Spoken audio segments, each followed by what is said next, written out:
और लगातार रोहतक जो चुनावी है वो रण सज के तैयार हो चुका है। लगातार सभी पार्टियां अपना दमखम आजमा रही है। इस समय हम भाजपा के कार्यालय में हैं। सभी पार्टी के कार्यकर्ता और वर्कर यहाँ पर मौजूद है। हमारे साथ डॉक्टर राकेश हैं, चेयरमैन साहब यहाँ पर है, मंडल अध्यक्ष हमारे साथ हैं, अन्य सभी नेता हमारे साथ हैं।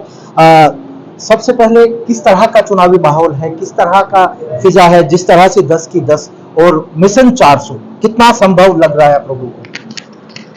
देखिए, आज भी आपने कार्यालय में उत्साह का एक वो देखा और हमारे युवाओं की आज रैली, बाइक रैली थी और पूरे हलके के जो युवा हैं वो बड़े उत्साहित होकर के बहुत प्रेरणा के साथ भर के पूरे जोश के साथ यहाँ पर आए। ये बात अलग है कि भी आज किसी कारण से वो यात्रा नहीं हो पाई, लेकिन उनके अंदर उत्साह देख करके हमारा उत्साह भी बढ़ता है और भारतीय जनता पार्टी की ताकत भी बढ़ती है। आप जानते हैं कि आदरणीय मोदी जी कहते हैं कि मेरा देश युवा है। 65% आबादी हमारी युवा है और युवाओं के लिए जो स्किल इंडिया, स्टार्टअप इंडिया और स्टैंड अप इंडिया का जो संकल्प है, जो भारत की पूरी आने वाले समय को अपने युवाओं के हाथ में स्थानांतरित करने का एक सिस्टम आदरणीय मोदी जी ने जो बनाया है, हमारे युवाओं को सशक्त करने का जो काम है, हमारी महिलाओं को जो सशक्त करने का जो काम है, वो आदरणीय मोदी जी के नेतृत्व में हो रहा है। और इस बात के कारण युवाओं में, महिलाओं में, गरीब में, मजदूर में, किसान में बहुत उत्साह है।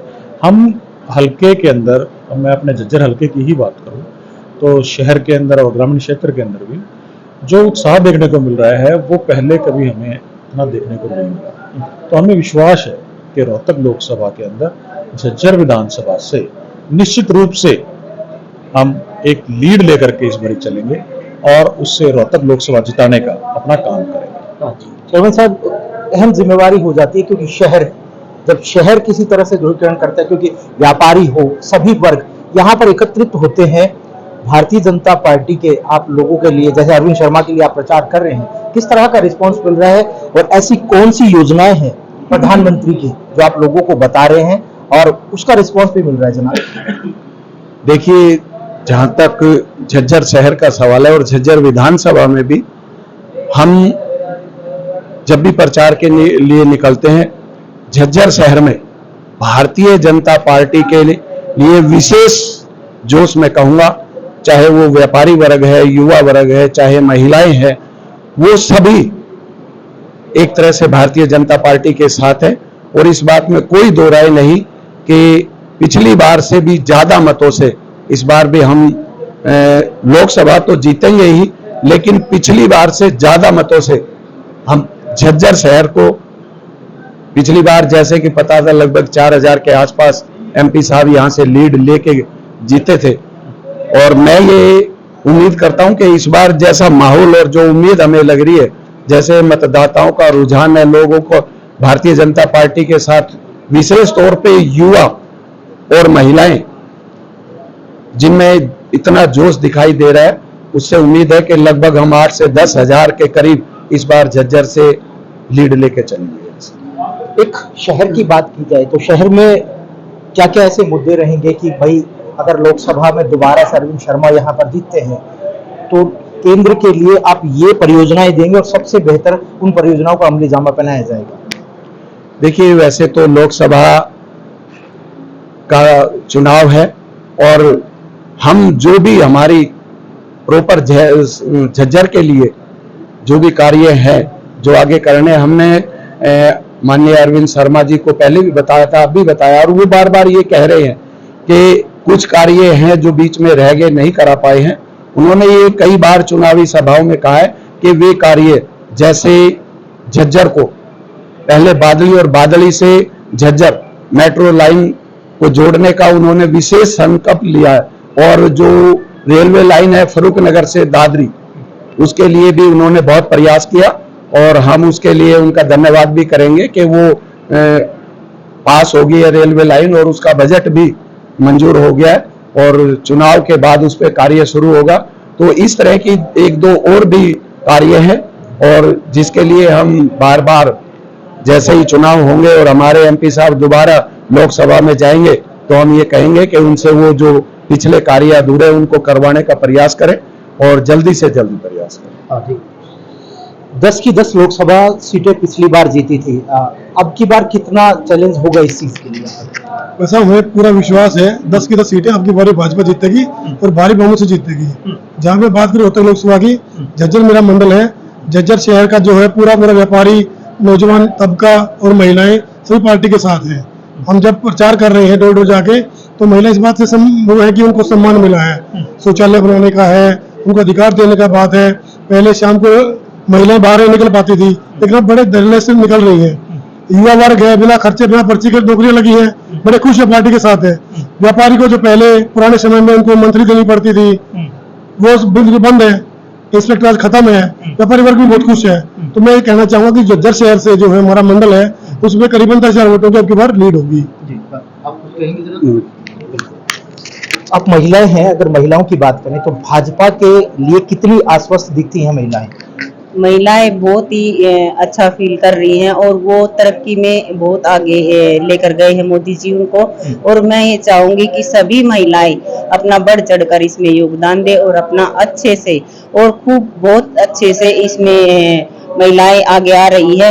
और मैं उनसे फिर दोबारा एक बार और रिक्वेस्ट करती हूँ कि वो अपना योगदान अच्छे से दे और मोदी जी को सपोर्ट करे और अपने भारी मतों से उन्हें आगे लेके जाए, तो ताकि आने वाले समय में महिलाएं और आगे आए और अपना अच्छे से योगदान दे। और आज भी मैंने कम से कम 10 महिलाओं को बीजेपी ज्वाइन करवाई है, जिन्होंने अपनी खुद मर्जी से मुझे अपने घर पे बुला के और ज्वाइन की है। वो बहुत खुश हैं, मोदी जी के इस काम से वो बहुत खुश हैं। और मैं ये चाहूंगी कि आगे भी मोदी जी का साथ दे और उनका हाथ मजबूत करें। जी बिल्कुल। अतर सिंह यादव हैं जनाब, जो अहम भूमिका हो जाती है ना, अगर मैं बात करूं अरविंद शर्मा के चुनाव की, हालांकि कास्टिज्म करना नहीं चाहिए एज ए पत्रकारिता, लेकिन बात की जाए अगर कास्टिज्म, तो यादव वोट बैंक है, वो पूरी तरह से भारतीय जनता पार्टी को बूस्टअप करता है। अब की बार क्या माहौल है? देखिए, यादव समाज पहले भी भारतीय जनता पार्टी से जुड़ा हुआ था और हमारी जो कोसली क्षेत्र की जो बेल्ट है उसने 75,000 की पिछली बार लीड दी थी। और मैं घट रही है, बढ़ रही है? नहीं जी, मैं 2-3 बार गया हूँ जो क्षेत्र में, पहले से ज्यादा जिता के बेचेंगे।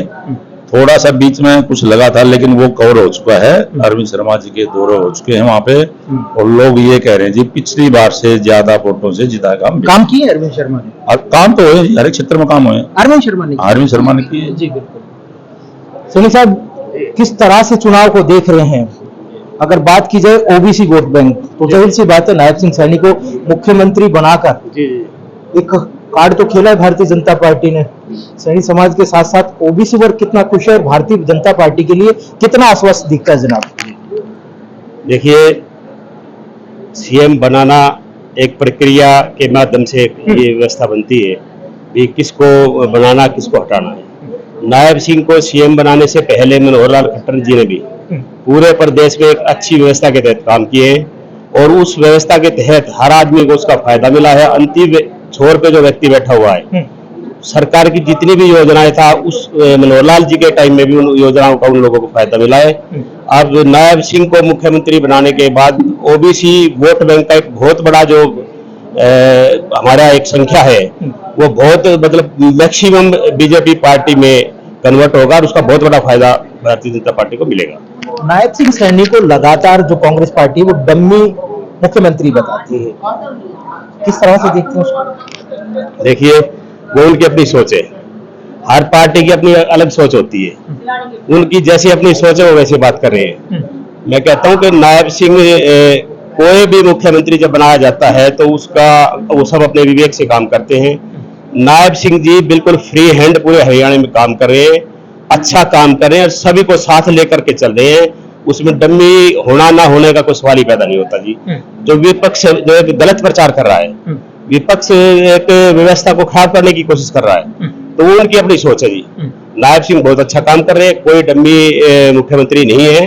पूरे हरियाणा में हर विधानसभा पर घूम के अच्छा काम कर रहे हैं और आने वाले समय में नायब सिंह जी के नेतृत्व में 10 लोकसभा जीतेंगे और आने वाले विधानसभा चुनाव में भी 75 पार करके हरियाणा में तीसरी बार सरकार बनाने का काम करेंगे नायब सिंह। ओबीसी चुनाव का ओबीसी जो मुख्यमंत्री बनाया है, फर्क तो होगा जनाब इससे?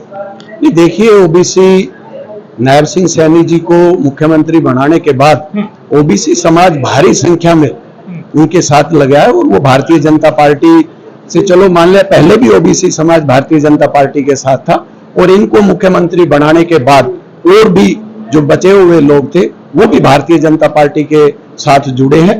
और मैं ये कहूंगा कि आने वाले चुनाव में इस चीज का बहुत ज्यादा फायदा भारतीय जनता पार्टी को होगा। चेयरमैन साहब, मुख्यमंत्री लगातार ये कहते हैं कि ग्रांट की कमी नहीं है।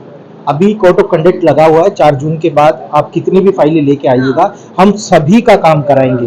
तो क्या नहीं लगता है कि विधानसभा चुनाव है, कुछ देरी हो गई है, लोग कहीं ना कहीं शिकायतें भी करें, सब ये काम नहीं हो पाया है, चाहे आप अपने पालिका की वजह से लगा लें तो लोगों की सुननी तो पड़ती होगी जनाब।